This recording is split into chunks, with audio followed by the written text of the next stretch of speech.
చిత్రవదకు స్వాగతం మిత్రులారా. పోయిన వాయిదాలోనే మనం ఒక జంట, ఒక అబ్బాయి పలానా అమ్మాయిని ప్రేమించారని చెప్పి ఇంటికి తీసుకొచ్చాడు. వారిది మన కులం కాదని చెప్పాడు ఫస్ట్. తర్వాత కొన్నాళ్ళకి మన మతం కూడా కాదని చెప్పాడు. ఆ తర్వాత కొన్నాళ్ళకి అసలు ఫస్ట్ చెప్పిన కులం కూడా కాదు, వేరే కులం అని చెప్పి బయటికి తెలిసింది. వాళ్ళు అట్రాసిటీ కేసేస్తా అన్నారు. ఇలా గొడవలు జరుగుతూ ఉండగా ఒకరోజు ఆ అమ్మాయి తన బిడ్డను తీసుకుని, తన కూతురుని తీసుకుని ఇంట్లో చెప్పపెట్టకుండా నేను ఇంక ఉండను, చూడబోరు నన్ను, ఇదే లాస్ట్ టైం మీతో మాట్లాడడం, మిమ్మల్ని కలవటం అని చెప్పి అన్నట్టు ఒక లెటర్ రాసేసి ఇంట్లోంచి వెళ్ళిపోయింది. తర్వాత ఏం జరిగిందో చూద్దాం. వాళ్ళు హాస్పిటల్కి వెళ్ళిన వాళ్ళు వృద్ధులు ఇంటికి వచ్చారు, పెద్దవాళ్ళ అబ్బాయి తల్లిదండ్రులు. కొంతసేపటికి ఇంట్లో లేకపోయేసరికి ఏ టెంపుల్కో వెళ్ళారనో, బయటకు షాప్కి ఎక్కడికైనా వెళ్ళారో అనుకున్నారు. కానీ తలుపులు ఎలా వదిలేసి వెళ్ళిపోరు కదా. వెంటనే అబ్బాయికి ఫోన్ చేస్తే అబ్బాయి ఆఫీస్ నుంచి కంగారుగా ఇంటికి వచ్చాడు. ఇంటికి వచ్చి చూసేసరికి ఆ అమ్మాయి ఇచ్చిన నోట్ ఉందనమాట. ఆ నోట్ చూసి కంగారు పడమన్నాడు. వాళ్ళ చుట్టాలకి, ఫ్రెండ్స్కి, అమ్మాయి తరఫు వాళ్ళకి వీళ్ళకి ఫోన్ చేసి ఎక్కడికన్నా వచ్చిందా తనని అడిగితే ఎవరూ రాలేదని చెప్పారు. సో రాజమండ్రి ఆ అమ్మాయి పుట్టింటికి ఆవిడికి ఫోన్ చేశారు. ఆ అమ్మాయి మదర్కి ఫోన్ చేసి అడిగితే ఇక్కడికి ఎందుకు వస్తుంది, ఏం చేసావు మా అమ్మాయిని అని చెప్పి ఆవిడ గట్టి క్వశ్చన్ చేసింది. నేనేం చేయడం ఏంటంటే బాబు, మా మధ్యన ఎప్పటి నుంచో ఉన్నాయి కదా ఇవి, కానీ ఈ మధ్యన నిన్న మొన్న మాకేం గొడవ లేదు, సడన్గా ఉన్నట్టుండి ఇలా చేసిందని చెప్తే, సరే నువ్వే ఏదో చేసావు, నేను పోలీస్ స్టేషన్కి వెళ్తున్నాను అంది అక్కడ ఆవిడ. ఈ టెన్షన్ పడి, బాబు ఏంటి నాకు ఈ టెన్షన్, నాకు ఈ గోల, ఆవిడ వెళ్ళిపోయిన సరే చిన్న పాప ఉంది కూడానే, ఈ ఆవేశంలో ఏం చేస్తుందో అని భయం వేసి కుకట్పల్లిలో మన హైదరాబాద్లో ఆయన పోలీస్ స్టేషన్కి వెళ్ళి కంప్లైంట్ ఇచ్చాడు. నేను ముందే చెప్పాను కదండి, హైదరాబాద్ పోలీసులు కొంచెం బాగానే రియాక్ట్ అవుతారు ఇలాంటి వాటికి. సో వాళ్ళు చాలా క్వశ్చన్స్ అడిగారు. నా టిపికల్లీ ఎప్పుడైనా సరే అండి, భార్య భర్తలు గొడవ పడి వస్తే, భార్య మిస్సింగ్ అనో లేకపోతే భర్త మిస్సింగ్ అనో చెప్తే ఫస్ట్ వాళ్ళు అనుమానించేది కపుల్లో రెండో పేరు ఎవరైతే ఉంటారో వాళ్ళని, అంటే రెండో పార్ట్నర్ని. లైక్ భార్య కంప్లైంట్ ఇస్తే భర్త కనబడట్లేదని చెప్పి ఆవిడ అనుమానిస్తారు. అలాగే భర్త కంప్లైంట్ ఇస్తే ఫస్ట్ అతన్ని అనుమానిస్తారు. తన ఫోన్ తీసుకుని చూశారు, మెసేజ్లు చూశారు. అమ్మాయి ఎవ్రీ 1 అవర్కో మెసేజ్ పెడుతుంది, నేను ఇంకా కనబడకపోను, నేను నా బిడ్డని కనబడం ఇంకెప్పటికీ, ఇదే చివరి రోజు మాకు భూమి మీద అన్నట్టు మెసేజ్లు పెడుతుంది. ఇట్స్ లైక్ ఎమోషనల్గా వాడు డ్యామేజ్ అయిపోయాడు ఆల్రెడీ. టెన్షన్ పడుతున్నారు ఏం జరుగుతుందో అని చెప్పి. సో తర్వాత కొంతసేపటికి మెసేజ్లు పెట్టడం ఆపేసింది. అయితే ఈ పోలీసు వాళ్ళు ఏమంటారంటే, ఆవిడ నేను భయపడడానికి చేస్తున్నాయా, ఏం టెన్షన్ పడకు, ఎవరో తీసుకెళ్ళిపోవడం అది కాదు కదా, ఆవిడే బయటకు వెళ్ళింది, కంగారు పడకలే, కనుక్కుందాం ఏమైందో అని చెప్పి ఊరుకున్నారు వాళ్ళు. వాళ్ళకి ఏదో వేరే కేసెస్ హడావుళ్ళు ఉన్నారు. అయితే ఈ లోపు వాళ్ళు కొన్ని ఇన్స్ట్రక్షన్స్ ఇచ్చారు, పలానా వాళ్ళ దగ్గరికి వెళ్ళు, ఆ అమ్మాయికి అన్నయ్య తోబుట్టేలు ఎవరు ఉంటారు కదా, వాళ్ళకి ఫోన్ చేయి, ఎక్కడున్నారు కనుక్కోనకు ట్రై చేయని చెప్పి. అలా మనాడు రాత్రి అర్ధరాత్రి తెల్లవారుజాము వరకు తిరిగారండి. ఎక్కడ వర్కౌట్ అవ్వలేదు, ఇన్ఫర్మేషన్ తెలియలేదు. సో రాత్రంతా రాలేదు, ఒక తల్లి బిడ్డ రాత్రంతా ఇంటికి రాలేదు, ఎక్కడుందో ఆచూకీ తెలియట్లేదు అని చెప్పి తెలిస్తే మార్నింగ్ అయ్యేసరికి పోలీసులు కొంచెం సీరియస్గా తీసుకుని అమ్మాయి వాళ్ళు మదర్కి ఫోన్ చేశారు. ఫోన్ చేసి మీ అమ్మాయి పుట్టింటికి వచ్చిందా అని అడిగారు. ఆవిడ యాజ్ యూజువల్ రాలేదు, మా అమ్మాయి ఏమైందో తెలియదు, నాకు మా అల్లుడి మీద అనుమానంగా ఉందని చెప్పింది. సో ఇప్పుడు ఈ పోలీస్ ఆఫీసర్ ఇక్కడ ఫోన్ చేసిన ఆయన అన్నాడు, లేదమ్మా ఇది ఇంటర్ స్టేట్ ఇష్యూ కదా, అంటే వేరే స్టేట్ కదా, మాది వేరే స్టేట్ మీది వేరే స్టేట్ కాబట్టి మేము ఆంధ్ర పోలీస్కి చెప్తాము, ఇన్వెస్టిగేషన్లో భాగంగా మీ ఇంటికి కూడా వస్తారు వాళ్ళు. సో మీ ఇంటికి వచ్చినప్పుడు కనుక మీ అమ్మాయి మీ మనవరాలు మీ ఇంటి దగ్గరే ఉన్నారని తెలిస్తే అది కిడ్నాప్ కేసు అవుతుందమ్మా. అది దాని ప్రకారం మరి మేము ఇక్కడ కంప్లైంట్ అది రిజిస్టర్ చేసాం ఆల్రెడీ మిస్సింగ్ అని చెప్పి, దాని ప్రకారం యాక్షన్ తీసుకోవాల్సి వస్తుందని చిన్న ట్రిక్ ప్లే చేశాడు ఆయన. వెంటనే ఆవిడ టెన్షన్ పడి, అవునండి ఇక్కడే ఉన్నారు, పొద్దుటే వచ్చారు, రాత్రంతా ప్రయాణం చేసి పొద్దుటే వచ్చారు, బట్ మా అమ్మాయి చెప్పొద్దని చెప్పింది, మా అల్లుడు ఫోన్ చేస్తే నేను పోలీసు వాళ్ళు అనుకోలేదు అని చెప్పి మొత్తానికి ఏదో చెప్పింది. పోన్లే బాబు ఉన్నారు కదా అనుకుని 2 తిట్లు తిట్టి, ముందు చెప్పాలి కదమ్మా మరి, ఇలా ఇక్కడ కంగారు పడుతుంటే అని తిట్టేసి, సరే మీది ఫ్యామిలీ మ్యాటరు, అబ్బాయి అమ్మాయి ఏదో దెబ్బలాడుకున్నారు, కలిసి కూర్చోబెట్టి పంచాయతీ చేసుకోవాలి, కానీ ఇదేంటమ్మా మాకు అని చెప్పేసి 2 మాటలు మాట్లాడేసి అని పెట్టేశాడు. అయిపోయిందండి. సో తర్వాత నుంచి అమ్మాయి అబ్బాయికి ఫోన్ చేయటం, అంటే రాజమండ్రి వెళ్ళిపోయిన ఈవిడ ఉన్నారు కదా మహాలక్ష్మి, ఆవిడ భర్త శ్రీరామ్కి కాల్ చేయటం, మాటికి రమ్మని చెప్పడం, పాప చేత మాట్లాడించడం ఎమోషనల్గా. మనవాడు కొంచెం సెంటి, రాజమండ్రి వస్తావా రావా అని. అయితే వీళ్ళకి చాలా స్ట్రిక్ట్ ఇన్స్ట్రక్షన్ ఇచ్చారు, మంచి ఇన్స్ట్రక్షన్ ఇచ్చారు, ఎవరిచ్చారో తెలీదు. రాజమండ్రి వెళ్ళొద్దు తొందరపడి, ఓకే వాళ్ళ ఇంటికి వెళ్ళొద్దు తొందరపడి, అక్కడ ఏం జరుగుతుందో తెలియదు, ఏదైనా జరగవచ్చు కాబట్టి వెళ్ళొద్దని చెప్తే ఇతను ఏం చెప్పాడంటే, నువ్వే పాపను తీసుకుని వచ్చేసాయి, లేదు నువ్వు వస్తే కానీ నేను రానన్నా అమ్మాయి. సరే ఇలా 1 వారం 10 రోజులు జరిగిందండి. జరిగిన తర్వాత ఒకరోజు సడన్గా అమ్మాయి ఎక్కడికో వెళ్ళి పోలీస్ స్టేషన్కి వెళ్ళి, లోకల్ పోలీస్ స్టేషన్కి వెళ్ళి కంప్లైంట్ రైజ్ చేసింది. ఏమని ముందు చెప్పింది వీళ్ళకి, మీరు రాకపోతే నేను మీ మీద కంప్లైంట్ పెడతా. ఏమని పెడతావు? అట్రాసిటీ కంప్లైంట్ వేస్తా, కులం పేరు చెప్పి నన్ను ఇబ్బంది పెడుతున్నారు, నన్ను తిట్టారని చెప్పి, అని చెప్తే పెట్టుకో మేము తిట్టలేదు కదా అని చెప్పి చాలా కాన్ఫిడెంట్గా చెప్పారు వీళ్ళు. అమ్మాయి అక్కడ పోలీస్ స్టేషన్కి వెళ్తే వాళ్ళు ఏం చెప్పారంటే అండి, అమ్మాయి నువ్వు 490 వేస్తే మేము తీసుకుంటాం, దట్ ఈస్ ఫైన్, జ్యూరిస్డిక్షన్తో పని లేదు, నువ్వు పుట్టిల్లు ఇదే కాబట్టి నేను తీసేసుకుంటాను ఇక్కడ. కానీ అట్రాసిటీ కేసు పెట్టాలంటే SC ST అట్రాసిటీ కేసు పెట్టాలి అంటే అబ్బాయి ఒక్కసారన్నా రాజమండ్రి వచ్చాడు, అసలు రీసెంట్గా అన్నా వచ్చాడు, మీ దగ్గర ఏదైనా ప్రైమా ఫేషియా ప్రాథమిక ఆధారాలు ఏమైనా ఉన్నాయా, కులం పేరుతో ఇది హింసిస్తున్నారు, బాధ పెడుతున్నాడు, తిట్టాడు, కొట్టాడు అని చెప్పి. బికాస్ మీ దగ్గర ఏ ఎవిడెన్స్ లేకపోతే అది మీది ప్రేమ వివాహం కాబట్టి అది మా తాళకు చుట్టుకుంటుంది, కాబట్టి ఇక్కడ ఏదైనా గొడవ జరగాలి, వాళ్ళు ఇచ్చిన హింట్ అది. సో అమ్మాయి ఏం చేసింది, సార్ 498 తీసుకోండి అని చెప్పి 498 తీసుకున్నారండి, కంప్లైంట్ పెట్టారు. పోలీసు వాళ్ళు ఇనీషియల్ ఇన్వెస్టిగేషన్ పేరుతో అబ్బాయికి ఫోన్ చేసి నువ్వు పలానా రోజున రావాలయ్యా, వచ్చి స్టేషన్కి వచ్చి సంతకం పెట్టి వెళ్ళిపోండి, నువ్వు తర్వాత మీ చెల్లెలు తర్వాత మీ మదర్ మీ ఫాదర్ మీ నలుగురు వచ్చి సంతకం పెట్టి వెళ్ళిపోండి అని చెప్పారండి. సో అప్పుడు నాకు అంటే ఈ శ్రీరామ్ అనే ఆయన వారి చెల్లెలు ఉంది కదా, చెల్లెలు రాధిక, ఆమె భర్త అతను నాకు పరిచయం, అంటే పరిచయం ఇన్ ద సెన్స్ మీ ఇద్దరు ఒకటే ఆఫీస్ అండి, కలీగ్ అతను. సో తను చెప్పాడు ఇలా అప్పుడు వెళ్ళమని చెప్తున్నారంటే ఐ సెడ్ దట్ అడ్వకేట్ని తీసుకెళ్ళండి, కంగారు పడి పోలీస్ స్టేషన్కి వెళ్ళిపోద్దు, అడ్వకేట్ని తీసుకెళ్ళండి, పోలీసు వాళ్ళు పిలిస్తే కంగారు పడి వెంటనే వెళ్ళక మనం ఎప్పుడు చెప్పేదే చెప్పానండి. సో వాళ్ళు ఏంటంటే కొంచెం నెగ్లెక్ట్ చేశారు, ఇగ్నోర్ చేశారు, రేపు వస్తాం 10 రోజుల తర్వాత వస్తాం అని చెప్పి. అయితే ఈ లోపు వాళ్ళ విజయవాడలో వాళ్ళ family member close family member గృహప్రవేశం ఏదో ఉంటే విజయవాడ వరకు వెళ్ళి, ఎలాగూ విజయవాడ వరకు వచ్చాం కదా, రాజమండ్రి వెళ్ళి సంతకం పెట్టేసి వస్తే ఒక గొడవ వదిలిపోద్ది, రోజు ఫోన్ కాల్స్ ఉండవు అని చెప్పి అట్నుండట రాజమండ్రి వెళ్ళి, రాజమండ్రిలో మంచి అద్భుతమైన భోజనం దొరుకుతుంది, మంచి మీల్ చేసి అట్నుండటు పెళ్ళికి వచ్చిన వాళ్ళండి, వీళ్ళకి పనే ఉందండి, రాజమండ్రి పనే ఏమన్నా ఉందా అసలు, వెళ్ళారండి. స్టేషన్కి వెళ్ళిన తర్వాత అక్కడ కూర్చోబెట్టాడట. హాఫ్ అన్ అవర్లో SI గారు వచ్చేస్తారు. ఓకే, ఎవరెవరు వెళ్ళారు, ఈ శ్రీరామ్ ఉన్నాడు, తను ఎవరైతే భర్త ఉన్నాడో తను, ఆయన తల్లిదండ్రులు, ఆయన చెల్లెలు, బావగారు, వాళ్ళ పాప, వాళ్ళకో పాప ఉంది, ఆ పాప, వాళ్ళ బాబు కూడా బాబు, ఇద్దరు పిల్లలు, ఇద్దరు పెద్దవాళ్ళు, ఇద్దరు వృద్ధులు ఉన్నారు. ఇంతమంది కలిపి అక్కడికి వెళ్ళేవాళ్ళు స్టేషన్లో కూర్చున్న తర్వాత ఎవడెళ్ళమన్నాడండి ఇంతమందిని, అసలు నాకో మాట చెప్పలేదు. సరే వాళ్ళ ఫ్యామిలీలో ఎవరో పెద్దవాళ్ళు ఉంటారు, వాళ్ళనన్నా కన్సల్ట్ చేయాలి కదా, అంటే వాళ్ళు ఎక్స్పెక్ట్ చేయలేదు. పోలీసు వాళ్ళు ఎలా చెప్పారంటే, సార్ 5 నిమిషాలు పని అండి, వచ్చి సంతకం పెట్టి వెళ్ళిపోండి అంటే వాళ్ళు ఓకే, ఓ పని అయిపోద్దులే, అస్తమాను ఈ పోలీసులు ఫోన్లు తట్టుకోలేకపోతున్నాం అనుకున్నారో ఏంటో, వెళ్ళారండి. Okay, first half an hour అన్నారట, హాఫ్ అన్ అవర్ అయిన తర్వాత వెంటనే అరగలేరు కదా, సరే ఎక్కువసేపు ఎంతసేపు కూర్చుంటాం అని చెప్పి ఇంకొక హాఫ్ అన్ అవర్, అలా 1.5 గంటన్నర గడిచిన తర్వాత తీరా చూస్తే ఆ అమ్మాయి తల్లి దాంతోపాటు దాదాపు ఒక 50 మంది పోగయ్యారంటండి. అక్కడికి రాజమండ్రిలో కంప్లైంట్ ఇచ్చిన అమ్మాయి వెనకాల ఒక 50 మంది పోగయ్యి అమ్మ నా బూతులు తిడుతున్నారు బయట నిలబడి. ఏమండి, ఏమిటి ఇదంతా పోలీస్ స్టేషన్లో జరుగుతున్న పని చెప్తుంటా, ఓకేనా. సో నేను ఆ రోజు ఏదో సెలవు రోజు, దెన్ లాంగ్ వీకెండ్ ఏదో వచ్చింది, నేను I was travelling to home టౌన్కి వెళ్తున్నాను నేను. ఇండిగో ఫ్లైట్ ఏదో ఉంది 3 o'clockది, దానికోసం నేను హైదరాబాద్ ఎయిర్పోర్ట్లో ఉండగా మా ఆవిడ కాల్ చేశాడు, అరే మీ అడ్వకేట్ ఉంటారు కదరా ఇక్కడ, ఆయన ఉన్నారా, వస్తారా అని చెప్పి.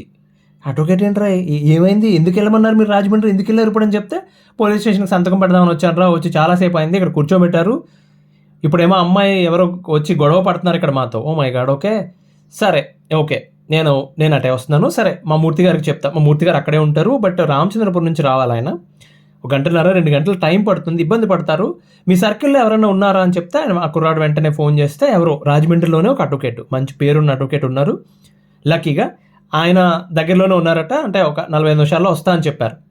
పోన్లే ఉండండి అప్పటి వరకు, అడ్వకేట్ వస్తే కొంచెం మాట వింటారు వాళ్ళు.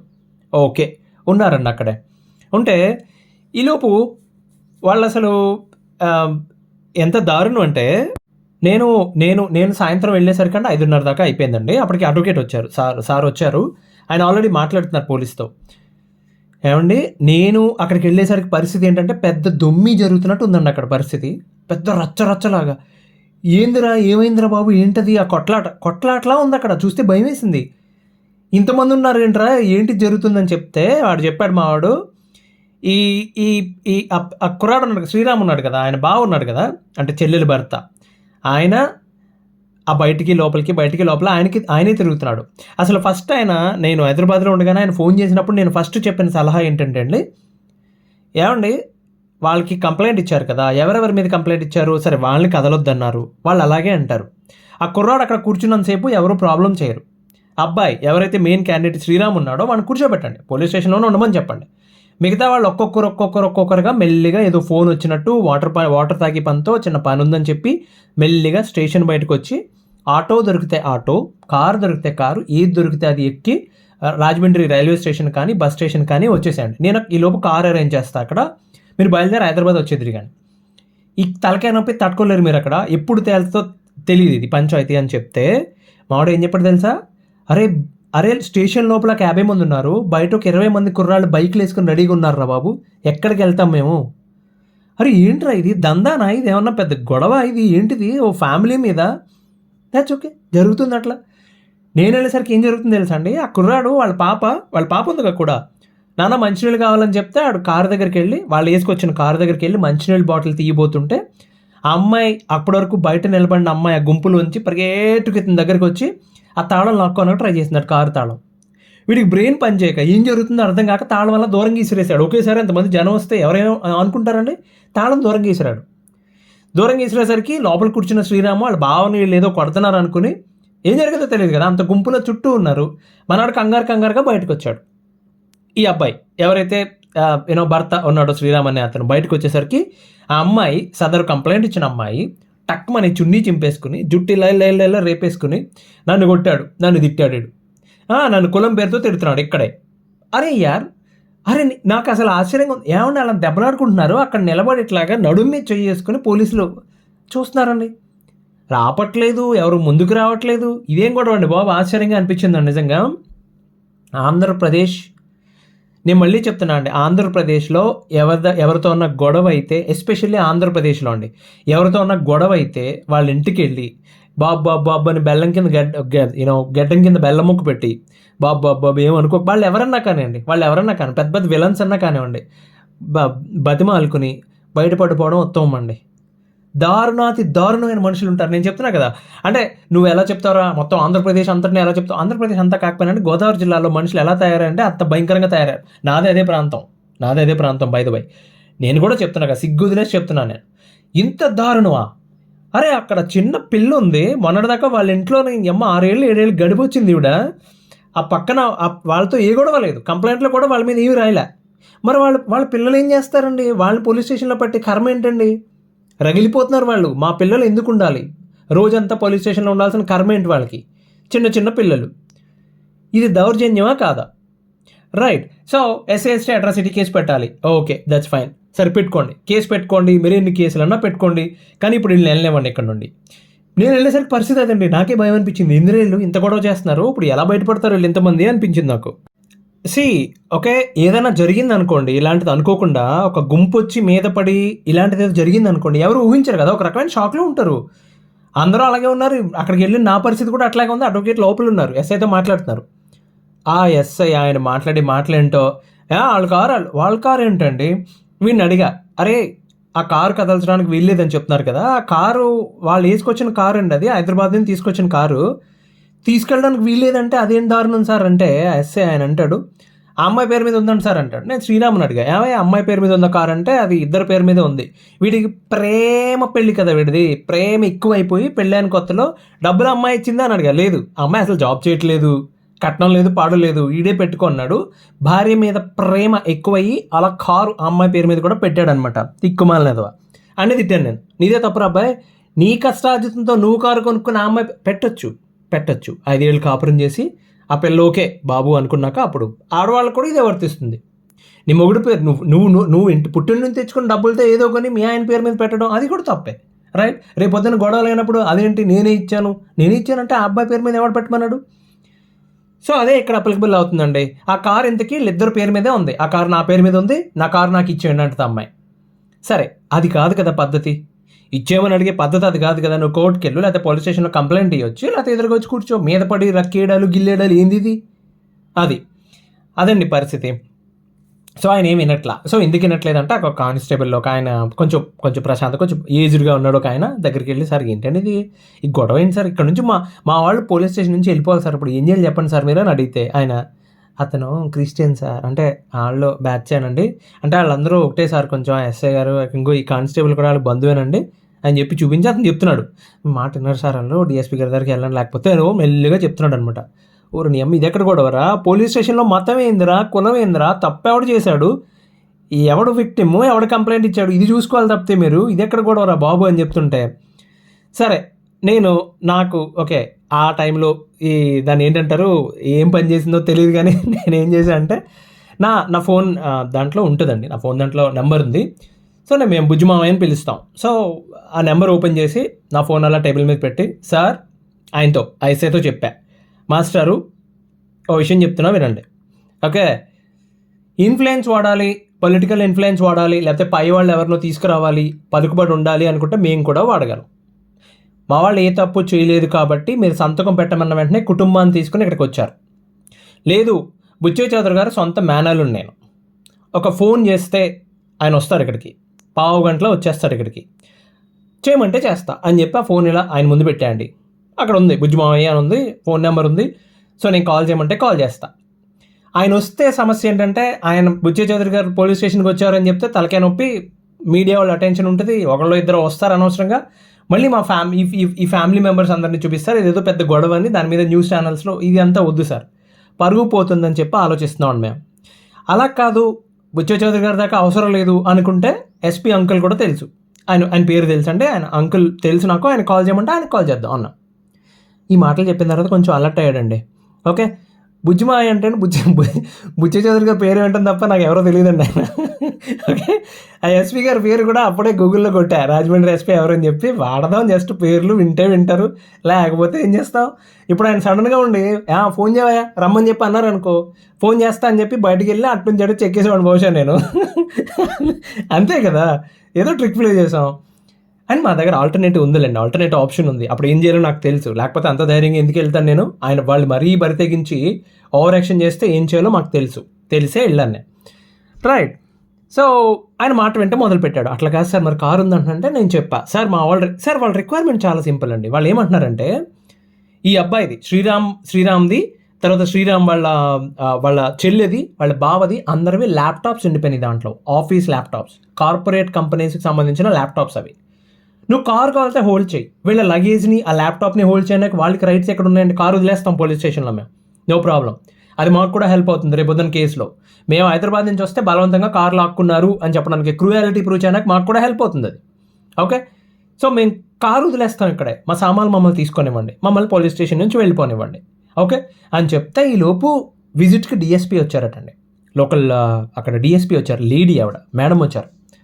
ఆవిడ వచ్చిన తర్వాత లైన్లో పడ్డారండి. ఆవిడ వచ్చిన తర్వాత టకమని ఏంటో బయట గోలైంది అడిగింది ఆవిడ. అడిగిన తర్వాత ఇట్లా కార్ కీస్ లాక్కున్నారు మేడం అంటే ఎక్కడి నుంచి వచ్చారు మీరు? హైదరాబాద్ నుంచి వచ్చాం. ఓకే. ఏం చదువుకున్నారు, ఏం జాబ్ చేస్తున్నారు అన్నీ అడిగింది ఆవిడ. కరెక్ట్ పాయింట్స్ అడిగింది. గొడవ ఏంటి? ఓకే. మరి ఆ గొడవ అయితే ఎస్సీ ఎస్టీ అట్రాసిటీ ఎందుకు వచ్చిందా ఇంత మధ్యలో కానీ అడిగింది ఆవిడ. కరెక్ట్ పాయింట్ అడిగింది. మొగుడు పెళ్ళాలు ప్రేమించి పెళ్లి చేసుకున్నారు, మధ్యలో అట్రాసిటీ ఎన్నాళ్ళు అయింది? పైగా 7 సంవత్సరాలు అయింది. ఇప్పుడు సడన్గా అట్రాసిటీ కేసు ఎందుకు వచ్చింది? 7 ఏళ్లలో ఎప్పుడన్నా పెట్టింది ఆవిడ? లేదు. మరి ఎందుకు వచ్చింది ఇప్పుడు సడన్గా? కులం పేరుతో తిట్టిన ఎవిడెన్స్ ఏమైనా ఉందా? ప్రాథమిక ఆధారం లేదు సార్, ఇందాక పోలీస్ స్టేషన్ ముందు గొడవ అయిందని చెప్తున్నారండి వాళ్ళు. పోలీసు వాళ్ళండి. ఇంతకుముందు పోలీస్ స్టేషన్ ముందు గొడవ అయిందండి, ఆ కారణమే చూపించి నన్ను కులం పేరు పెట్టి తిట్టాడని చెప్పి అమ్మాయి కంప్లైంట్ ఇస్తానంటుందంటే అప్పుడు అమ్మాయి ఇంటికి వెళ్ళిపోయిందండి. ఆ వెనకాల వచ్చిన 50 మంది కాస్త సాయంత్రానికి 100 మంది అయ్యారు. ఆ గుంపు అక్కడే ఉన్నారు. ఆ అమ్మాయి ఇంటికి వెళ్ళిపోయింది. డిఎస్పీ గారు ఆవిడ అడిగిన ఇంకో మంచి పాయింట్ ఉందండి. ఏంటంటే 6 దాటేసింది కదయ్యా, ఆడవాళ్ళు ఉన్నారు కదా ఇక్కడ, మీ దగ్గర లేడీ కానిస్టేబుల్ ఎక్కడున్నారు, ఎందుకు ఉంచారు పోలీస్ స్టేషన్లో ఇక్కడ? మంచి పాయింట్, తలదించుకున్నారు అందరూ. అప్పుడు నేను చెప్పా, మేడం ఆ అమ్మాయి వాళ్ళు క్రిస్టియన్స్ అండి, ఎస్సీ ఎస్టీ అట్రాసిటీ కేసు ఎట్లా మేడం వర్తిస్తుంది వీళ్ళకి, పైగా ప్రేమ వివాహం వెళ్ళింది అని చెప్తే ఆవిడ అడిగింది, మంచి ప్రశ్న అడిగింది. ఆ ఎస్ఐనా అడిగింది, ఏమండి వాళ్ళు క్రిస్టియన్సా అని అడిగితే అతను అంటాడు కాదు మేడం అంటాడు. అతను ఆవిడేం చెప్పలేదని అంటాడు. నేను ఆ అమ్మాయి ఇచ్చిన 498 కంప్లైంట్ చదవండి మేడం. 498లో కంప్లైంట్లో చాలా క్లియర్గా రాసింది ఆవిడ, నేను క్రిస్టియన్ని, ఓకే, నేను క్రిస్టియన్ అని చెప్పి వాళ్ళ మతం దాన్ని కాదని చెప్పి నన్ను దారుణంగా హింసించే వాళ్ళు ఇల్లు అని చెప్పి రాసింది కంప్లైంట్లో. నేను 2 వాడుకుంటానంటే ఎట్లా? దారుణం అండి, దారుణాతి దారుణం. ఆంధ్రప్రదేశ్లో నేను మళ్ళీ చెప్తున్నా, ఇక్కడ కూడా ఉండొచ్చు, బట్ ఆంధ్రాలో ఇలాంటి కేసెస్ చాలా ఉన్నాయండి. జస్ట్ ఎస్సీ ఎస్టీ అట్రాసిటీ కేసుని అడ్డం పెట్టుకుని చాలా బాధలు పెడుతున్నారు, రైట్? అది ఎంతమందికి హెల్ప్ అవుతుందో తెలియదు కానీ అండి, చాలా దారుణంగా వాడుతున్నారు దాన్ని. అని మీరు అనుకోవచ్చు, అరే వీడికి క్రిస్టియానిటీ అంటే పడదేమో. No no no no no no, it's not that. అది కాదు పాయింట్ అండి. ఓకే, క్రిస్టియానిటీ వేరు. ఓకే, నాకు విదేశాల వాళ్ళు కూడా కొంతమంది అండి క్రిస్టియన్స్ నాకు ఫ్రెండ్స్ ఉన్నారు. అండ్ దెన్ ఇండియాలో మా కలీగ్స్ కానీ మా ఫ్రెండ్స్లో కానీ చాలామంది ఉన్నారు. సికింద్రాబాద్ చర్చ్ చూడండి, వెళ్తారు ప్రశాంతంగా దండం పెట్టుకు వచ్చేస్తారు. ఊళ్ళల్లో చూడండి, ఆంధ్రప్రదేశ్ ఊళ్ళో ఆదివారం బయట వెళ్ళాలంటే భయం వేస్తుంది మీకు. అరే ఇదేంట్రా, ఇది ఇట్లా ఉంది ఏంట్రా ఇక్కడ అని చెప్పి వణుకొస్తుంది మీకు. అసలు ఇట్లా తయారయ్యారు ఏంట్రా బాబు అనిపిస్తుంది. ఆదివారం వాళ్ళకి విపరీతమైన ద్వేషం నూరిపోస్తూ ఉంటారండి. పాస్టర్స్ వీళ్ళు అసలు పాస్టర్సే కాదు. మీరు చూడండి, మొన్న ఎవరో ఒక పాస్టర్ అనుకుంటా కదా, ఆయన పేరేంటి, ప్రవీణ్ పగడాల. ఆయన చనిపోయాడంటండి. ఆయన చనిపోతే దాన్ని ఎంత పొలిటిసైజ్ అసలు పొలిటికల్ ఇష్యూ చేయడానికి ఎంతలా ట్రై చేశారు. ఎవరో ఒక మాజీ రాజకీయ నాయకుడట ఆయన వచ్చి అంటాడు, ఏంటో 10 అడుగులు కూడా లేదు, ఇక్కడ పడితే మనిషి చచ్చిపోతాడా టీవీలో, ఇక్కడ పడితే మనిషి చచ్చిపోతాడా, 70 కిలోమీటర్లు నువ్వు వెళ్ళొచ్చు కదా బాబు, 70 కిలోమీటర్ స్పీడ్లో వెళ్ళి నువ్వు దూకి చూపించవచ్చు కదా సరదాగా. ఇక్కడ చూపించడం, అసలు దిగడానికే, కిందకి దిగి చూపించడానికే ఒకళ్ళు చేయి పట్టుకుని మెల్లిగా దిగుతున్నాడు. నువ్వేమో మెల్లిగా దిగుతావా? ఏం మాట్లాడతారు సార్ వీళ్ళు. పాస్టర్స్ ఆవిడ ఓచ్చకోత కోస్తాం. ఎవరిని కోస్తారయ్యా వీళ్ళు? పిచ్చనా కొడుకులండి. 10th క్లాస్ ఫెయిల్ అయ్యావా, పాస్టర్ అయిపో. హత్యానేరం చేసావు లేదా దొంగతనం చేసావు, పోలీసులు దొరికావా, పాస్టర్ అయిపో. జైలుకి వెళ్ళి వచ్చావా, పాస్టర్ అయిపో. ఇంతే, అందరూ ఇంతే. ఎవడ పడితే ఆడు. మా ఊరు మొత్తానికి ఒకటి ఉండేదండి, ఇప్పుడు వీధికి ఒకటి ఉందండి. దారుణంగా ఉంది. అండ్ క్రిస్టియానిటీలోకి వెళ్ళిన తర్వాత కులాలు ఉండవు. ఓకే, రాజ్యాంగం చెప్తుంది అది. నువ్వు ఎందుకు మారుతున్నావు మతం? ఇక్కడ కుల వ్యవస్థ వల్ల, అంటరానితనం వల్ల నాకు బాధ కలుగుతోందని చెప్పి నేను మతం మారుతున్నాను, రైట్? మతం మారిన తర్వాత కులం గురించి మాట్లాడొద్దు. And you will become BCC. You not suppose to talk about SC ST atrocity. Last వీక్లో ఆంధ్రప్రదేశ్ హైకోర్టు కూడా ఇచ్చింది, దుమ్ము లేచిపోయే జడ్జిమెంట్ ఒకటి ఇచ్చింది. తప్పుడు కేసులు పెట్టేవాళ్ళకి. అరే నిజంగా జరిగితే పెట్టవాయి బాబు, వద్దని ఎవడన్నాడు? నిన్నెవరన్నా మాట అంటే పెట్టండి, వద్దని ఎవరన్నారు? బట్ ఇలాగా ఫ్యామిలీ కేసెస్లోనా? ఏమండి, మిమ్మల్ని కోడలు చేసుకుని మిమ్మల్ని ఇంట్లో పెట్టుకుని 7 సంవత్సరాల పాటు మీ కడుపును పుట్టిన బిడ్డను అంత బాగా చూసుకుని ఉండేవాళ్ళు వెళ్ళి అట్రాసిటీ కేసు పెడతారా 65 ఏళ్ళ వ్యక్తి మీద? తమాషానా అండి ఇది? సరే ఆవిడ అది ఏమంటే, కానీ దీంట్లో జోక్ ఏంటి తెలుసా అండి? ఇప్పుడు మొన్న ఆంధ్రప్రదేశ్ హైకోర్టు అలా ఇవ్వడానికి కారణం ఏంటి తెలుసా? ఎస్సీ ఎస్టీ అట్రాసిటీ కేసు వేసింది ఒక పాస్టర్ వేయడం వల్ల అతను క్రిస్టియన్ అని చెప్పి తెలిసింది. లేకపోతే ఎట్లా ప్రూవ్ చేస్తారు? వీళ్ళ ఆధార్ కార్డులో, 10th క్లాస్ సర్టిఫికేట్లో, ఐడెంటిటీ ప్రూఫ్లో అన్ని చోట్ల రామచంద్రమూర్తి, సత్యనారాయణమూర్తి, శ్రీనివాసమూర్తి, లక్ష్మీదేవి ఇవి పేర్లు. బయటకు వస్తే James Gabriel. What the hell man, what the hell? ఘోరాలు జరుగుతాయని నేను మళ్ళీ అదే చెప్తున్నా అండి. I don't have any problem with the Christianity. But Andhra తెలంగాణలో ఉన్న పాస్టర్స్ వీళ్ళు ఎవరు ఎక్కడో ఉండుంటారు సార్, నిజాయితీగా కొంచెం పని చేసేవాళ్ళు. సరే, వాళ్ళ పని ఏదో వాళ్ళు చేసుకునేవాళ్ళు. మిగతా వాళ్ళందరూ మైక్ పెట్టి స్పీకర్లో మరీ చెప్తుంటారు. అవతల వాళ్ళ పక్కన విద్వేషాన్ని రెచ్చగొడుతూ ఉంటారు. అలాంటి ఇంట్లోకి వెళ్ళి మీరు పిల్లనో తెచ్చుకుని మీరు పెళ్లి చేసి అందరూ అందంగా చక్కగా ఉండాలంటే కుదరదు. ఒకవేళ అలా చేస్తే మీరు కూడా మారిపోండి, రైట్? లేకపోతే వాళ్ళు మార్చండి, ఆ కండిషన్ పెట్టండి కనీసం. అంతే తప్పితే నీది నువ్వే నాది నేనే కలిసి ఉందాం, ఇది వర్కౌట్ అవ్వదు. నేను ఇప్పటికీ చెప్తున్నానండి, కులాంతర, మతాంతర, ప్రాంతాంతర పెళ్ళిళ్ళు చేసుకోవద్దు. చేసుకుంటే ఇద్దరికి సమానంగా డబ్బులుంటే, ఫైనాన్షియల్ స్టేటస్ ఇద్దరిది సమానంగా ఉంటే, నేను వాడు బిఎండబ్ల్యూ వాడతాను, నేను ఆడి వాడతాను అనుకుంటే అప్పుడు చేసుకోండి. అప్పుడు ఏ ప్రాబ్లమ్స్ ఉండవు. ఇద్దరి దగ్గర డబ్బులు సమానంగా ఉన్నప్పుడు అవి ఏమీ పట్టింపులు ఉండవు. కానీ డబ్బులు సమానంగా లేవు అనుకున్నప్పుడు ఇవన్నీ పట్టింపులు వస్తాయి, గొడవలు వస్తాయి, చివరికి ఇలా రోడ్డు మీదకి వస్తారు. ఇప్పుడు ఆ కేసెస్ ఆ రోజు అక్కడికి వెళ్ళిన వాళ్ళు అందరి మీద కేసు ఫైల్ చేశారు. గొడవ జరుగుతుందని కంగారు పడి బయటకు వచ్చిన ఆ పెద్ద ఆయన ముసలాయన మీద కూడా కేసు వేశారు. తప్పమ్మా అంటున్నాడు. అతను ఏం మాట్లాడట్లేదు. తప్పమ్మా, అలా దెబ్బలాడుకోకూడదమ్మా, మొగుడు పెళ్ళాలి, ఇలా పోలీస్ స్టేషన్కి వచ్చి పరుగు పోతుందమ్మా అని చెప్తున్న ముసలాయన మీద కూడా వాళ్ళ ఫ్యామిలీకి సంబంధం లేదు, ఎవరు బయట చుట్టం అతని మీద అట్రాసిటీ కేసు వేశారు. అది వేశారండి, కేసు ఫైల్ చేశారు. అఫ్కోర్స్ అది ఎంతవరకు నిలబడుతుందో చెప్పలేం, బట్ కేసు అయితే ఫైల్ చేశారు. సో అదండి విషయం.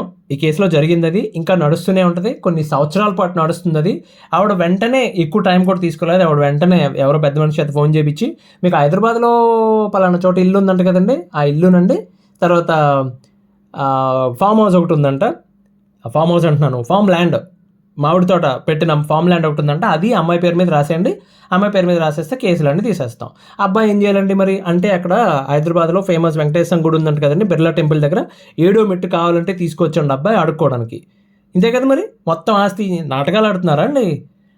ఇలాంటి బ్లాక్ మెయిలింగ్ వేషాలు వేస్తే ఎక్కడ కొట్టాలో అక్కడ కొడతారు అంతే. వాళ్ళు చట్టాన్ని వాడితే వీళ్ళు వాడతారు చట్టాన్ని. నేను మరీ చెప్పా, లూప్ హోల్స్ ఎక్కడెక్కడ ఉంటాయి, ఏమేమి ఉంటాయి, ఎలా కొట్టచ్చు, ఏం చేయొచ్చు, ఏం చేస్తే రూపాయి కూడా ఇవ్వక్కర్లేదు, నేను ముందుండి చెప్తా అని చెప్పా. ఇంతేండి మరి. ఇలా బ్లాక్ మెయిలింగ్ వేషాలు వేస్తే ఆ పాపకి ఎంత సెంటిమెంట్ అంటే వాళ్ళ నాన్నన్నా వాళ్ళ మేనత్తన్నా అది వాళ్ళని చూసి అది రియాక్ట్ అయిన విధానం, దాని మొహం మీద దెబ్బ ఉందండి. ఇది ఏడుపు. ఆ శ్రీరామ్ అన్నవాడు ఏడుపు, మా అమ్మాయికి మొహం మీద దెబ్బ ఉంది, ఎలా తగిలిందని చెప్పి.